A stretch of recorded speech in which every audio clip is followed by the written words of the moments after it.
So if you are looking to start your Monster Hunter Wilds journey and thinking, what's the best way that you can begin with this game? Now, if you are a casual like myself, this is my very first Monster Hunters, one that I'm actually playing as well, because I have heard of the game, I've watched the game before, and it's just never really been a massive part of my gaming experience, and after I want to try my hand in something like it, I've done plenty of research to give it a go and really get into this RPG world where games are not just sport related, because that seems to be all that I get drawn to.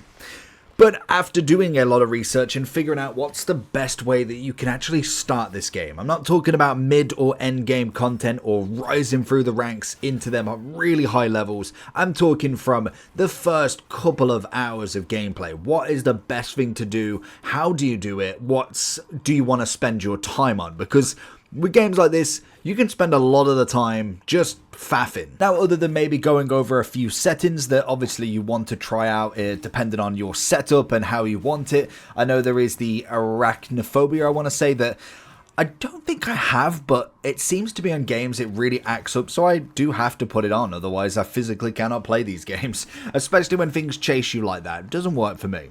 But in terms of what do you want to level up, is it worth going through the gear options and really kind of detailing your upgrades every single quest? I'd say no. For the first few chapters, I personally would just stick with the standard. Whatever weapon you've chosen, just stick with that. Maybe upgrade it once, and that's about it. Same with your actual armor gear. Until we get into kind of like some of the heavier levels, it's not really going to make that much of a problem, and especially as you do go through into the kind of later chapters, that's when you kind of see the gear go up dramatically. For right now, I'd suggest just going through the tutorials, going through all of the battles, and just do mission after mission. Maybe, yes, have a look at a few of the side quests, try and get a few of your kind of extra materials as you go through. Don't necessarily go boss fight to boss fight. You can obviously explore as well, but I wouldn't necessarily mess too much with kind of having all of your armor upgraded to the absolute max, getting all of the weapons, because realistically, you don't need that really right now. You can quite easily just go through. Which then begs the question of, what weapon do you want to go for? There is, I believe, 14 different options you can use. And honestly, especially at the start of the game, I'd have a little bit of a try with all of them, if you can, especially if you're not trying to rush too far forward to have the best experience. I would definitely be trying out a few of them.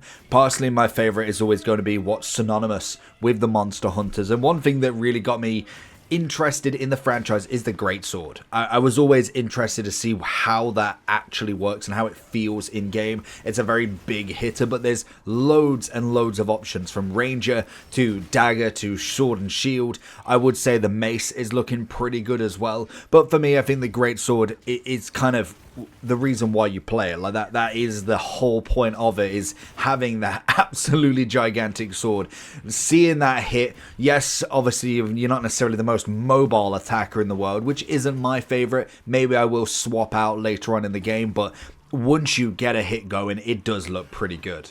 So I think for me, Greatsword is most definitely the starter weapon that I'm going to go for. Have a little bit of fun with that, because if it does get to kind of like the end point of the game and I'm thinking this is not necessarily helping too much, then yes, we will swap, but give it a go. I would say at the minimum at the start of the game, if you are very much a casual, definitely try a lot of everything. They're very cheap to build. You can obviously make all of them with just your currency, so you can then give it a go and see which one becomes your favorite. I think you can use most of them in each scenarios, and you should be relatively fine with that. When it comes to attacking, definitely be looking at the focus option. The focus attacks leaving wounds, which is a new kind of ability in the game, a new fighting sequence where if you say hit the leg of something 5 or 6 times, it will open up a wound, meaning that will either drop them, put them to the floor, or it does the extra damage because you are targeting one area. You can on the settings turn off the toggle, well, it's turn on the toggle option, so instead of having to hold it, you can just press it and it will just go into a focused mode of attack rather than necessarily having to hold it, I would suggest definitely having a look at that as well. It's going to help massively in terms of attacking, and they are pretty much the best things to start with. Other than that, getting used to the weapon is kind of one thing that I would suggest trying to do. Then naturally just progressing through the game to start with. The beginner side of it is very easy to kind of just get lost with everything. So I would suggest trying to just get through all of the noise to start with, and then kind of getting your experience in there, because the big thing is you need to be attacking stuff to start with. That's kind of the overall aspect I found, is once you get into the game, there's a lot of talking, there's a lot of text.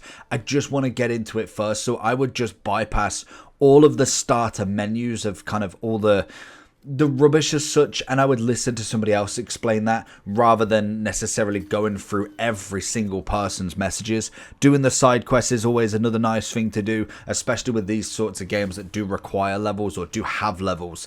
It's very nice to get them extra bonuses in, and then the materials are going to be another thing that is well worth having a look at. Other than that, playing the game, we will go through a few more of the kind of mid-tier stuff, and then get into hopefully some end game topics very, very soon.